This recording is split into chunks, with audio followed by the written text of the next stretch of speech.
안녕하세요. 재택꿈입니다. 저는 10년간 회사 생활을 하다 4년간 부업 후 퇴사했는데요. 이렇게 제 퇴사를 도와준 거에는 부업의 힘도 컸지만 재테크도 한몫했습니다. 저도 엔화 투자, 달러 투자, 미국 주식, 펀드, 부동산, 국내 주식 정말 안 해본 게 없는데요. 제가 해봤던 재테크들 통틀어서 난이도 최하위면서 수익까지 괜찮았던 금 투자 방법에 대해 소개하려고 합니다. 금 투자 방법이라고? 그러면 혹시 집에다가 금괴 쌓아놓고 벌벌 떨면서 보관해야 되나? 생각하실 수 있는데요. 전혀 아닙니다. 침대에 누워서도 할 수 있으니까 쉽게 설명해 드릴게요. 대신 이 영상은 투자를 권유하는 영상이 아닙니다. 투자는 신중하게 본인이 판단해서 하시기 바랍니다. 이미 KB금융그룹에서 발표한 2024년 한국부자 보고서에 따르면요. 한국부자 83.2%는 대체 투자 경험이 있다고 해요. 대체 투자라는 거는 주식이나 채권 같은 전통적 투자 상품이 아니고 선박이나 보석, 금에 투자하는 걸 말합니다. 근데 이 대체 자산 중에 투자 경험 1위는 금과 보석으로 정말 압도적인 걸 알 수 있죠. 저희가 예금을 하면 1금융권에서 이자가 보통 3%대잖아요. 근데 저의 경우도 2024년에 금 투자를 시작을 해서 지금 200만 원 투자를 해봤는데 수익률이 15%에 육박합니다. 또 금값은 꾸준히 상승해온 안전자산인데요. 2024년 6월을 기점으로 해서 6개월간 16%, 또 1년간은 무려 19%가 올랐다는 기사도 나오기도 했죠. 블로그에 찾아보면 3년 정도 금 투자하신 분들은 44%의 수익률을 얻으시기도 했습니다. 어떤 투자를 해보고 나서 되게 좋으면 가족들한테도 추천을 하잖아요. 저는 이제 1년을 해보고 나서 되게 괜찮다 싶어서 지금은 가족들한테도 다 만들어줬을 정도거든요. 저희 가족들도 예금 적금 말고는 아무것도 하지 않는 스타일이에요. 근데 제가 어떻게 설득을 했냐면 그냥 긴 말보다 그래프를 보여줬습니다. 이게 금값이 상승한 그래프인데요. 그래서 이걸 보고 나면은 그냥 더 이상 어떤 설명도 필요가 없는 것 같습니다. 지금 시점에서 금 가격은 13만 원인데요. 1년 전에는 9만 원, 3년 전에는 7만 원대, 그리고 10년 전에는 4만 원대로 지금보다 금이 4배나 오른 걸 알 수 있습니다. 또 금의 정말 좋은 장점은 주식과 다르게 합법적으로 세금을 안 낼 수가 있습니다.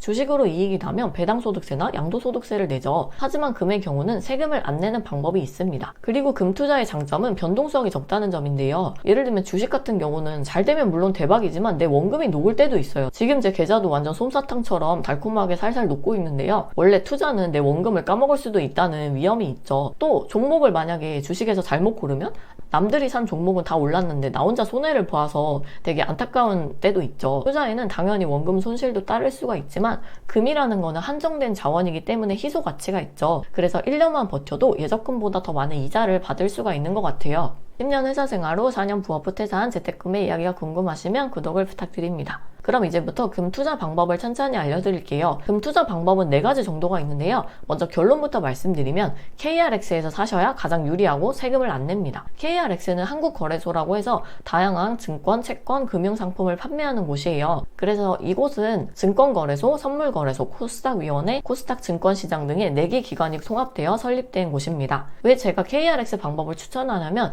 일단 배당소득세 15.4%가 면제입니다. 다음에 소개드릴 금 ETF나 골드뱅킹으로도 금을 살 수가 있긴 하지만 이거는 배당소득세를 15.4%나 떼요. 하지만 KRX 금시장에서 투자하면 매매 차익이 0원입니다. 거래 수수료도 매입 매도할 때 각각 0.3%인데요. 이거는 앞으로 설명드릴 나머지 방법 중 3분의 1 수준으로 저렴합니다. 참고로 저는 KRX와 전혀 관련 없는 사람입니다. 이거 뭐 광고하거나 절대 이런 거 진짜 아니고요. 저희가 이렇게 사이버머니처럼 금을 산 다음에 실물로 또 인출할 수도 있어요. 이렇게 KRX에서 인출할 때는 매입 수수료 0.3%와 부가세 10%가 있긴 한데요. 이 방법도 나머지 방법인 골드뱅킹에 적립했다 인출하는 이런 방법에 비해서 저렴하고 또 저희가 실물로 금을 인출할 일은 그렇게 많지 않을 것 같습니다. 그럼 이제 KRX에서 어떻게 투자를 해야 되는지 설명을 드릴게요. 먼저 이 KRX 투자 방법은 일반 은행에서는 투자가 안 되고요. 증권에서만 개설이 가능합니다. 증권 계좌를 만들어야지 투자할 수 있습니다. 이제 아래 표를 봐주시면 되는데요. 이게 모든 증권에서 또 되는 게 아니고 아래 증권들에서 됩니다. 토스는 지금 안 돼요. 지금 보시면은 증권사마다 수수료가 살짝씩 다르지만 그래도 거의 비슷한 편인 것 같아요.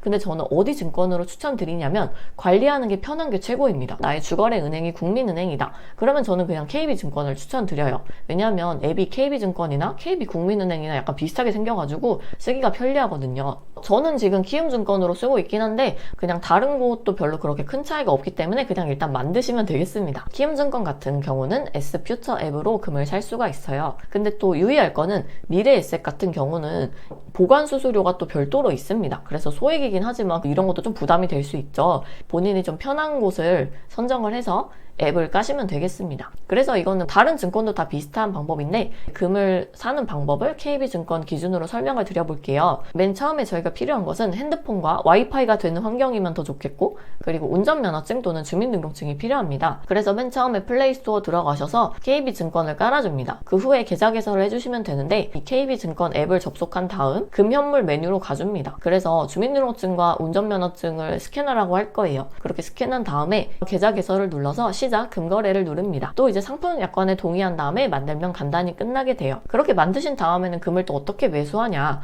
이것은 내 증권 통장에다가 예수금을 먼저 이체를 해줘야 돼요. 그래서 그 돈으로 금연물을 사는 거거든요. 여기부터는 주식 사는 방법이랑 똑같은데요. 금연물을 검색해주면 되는데 ETF도 나오고 하는데 그냥 금연물을 사시면 됩니다. 왜냐면 ETF 같은 경우는 수수료가 좀 있어요. 그래서 주식처럼 이렇게 적립을 해가시면 되겠습니다. 그러면 이제 KRX 방법 말고도 금을 사는 다른 방법들도 소개해 드리려고 하는데요. 물론 제가 추천하는 방법은 KRX 방법이지만 혹시라도 또 보시다가 나랑 맞는 다른 방법을 찾으실 수 있으니까, 첫 번째로 금 상장지수 펀드 ETF를 매수하는 방법도 있습니다. 이거는 주식처럼 증권사를 통해서 금을 사는 건데요. 혹시 ETF가 뭔지 낯선 분들께 설명을 드리면요, 주식이라는 건 다 아실 거예요. 삼성전자 주식이라고 하면 삼성전자라는 회사의 주식을 사는 거죠. 근데 주식에서 유명한 말인 달걀을 한 바구니에 담지 말라는 게 있잖아요.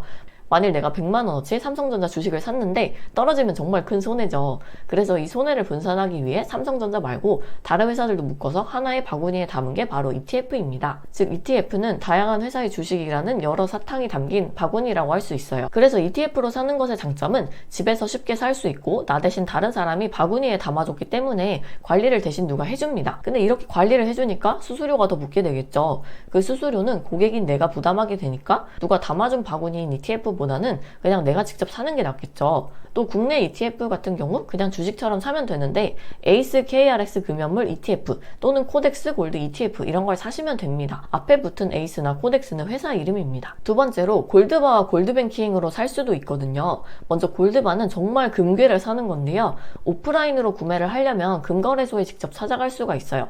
대신에 구매할 때 10%의 부가세가 있습니다. 그리고 금을 살 때와 팔 때의 가격 차이가 좀 클 수도 있죠. 또 보관하기 조금 어려운 게 있습니다. 누군가가 내 금을 털어가지 않을까? 이렇게 벌벌 떨면서 보관을 해야 될 수 있고요. 또 가짜 금거래소에서 가짜 금을 샀다면 큰 손해를 입을 수도 있어서 진짜 믿을 만한 곳에서 거래해야 되는 단점도 있습니다. 또 골드뱅킹으로 사는 방법도 있는데요. 저희가 은행의 계좌에 금을 적립할 수가 있습니다. 아까 저희가 KRX 방법으로 살 때는 증권에서 앱을 만들어서 적립을 했죠. 하지만 이 방법은 은행에서 적립을 하는 방법인데 그냥 일반 계좌처럼 은행에서 금계좌 하나 만들어가지고 거기다가 적립을 해가는 방법인데 굉장히 편리하죠. 하지만 이 방법 역시 15.4%의 배당소득세가 있어서 별로 추천하진 않습니다. 그래서 마지막으로 이 모든 방법을 정리해서 한눈에 보여드리면 저는 아무래도 맨 왼쪽에 있는 KRX 금시장에서 매수하는 것을 가장 추천드리고 있습니다. 왜냐면은 거래 수수료도 다른 곳에 비해서 3분의 1 수준으로 저렴하고, 또 매매 차익에 있어서 다른 것들은 배당소득세 15.4%를 낼 수 있지만 KRX 금시장에서 사면은 매매 차익도 아예 안 내죠.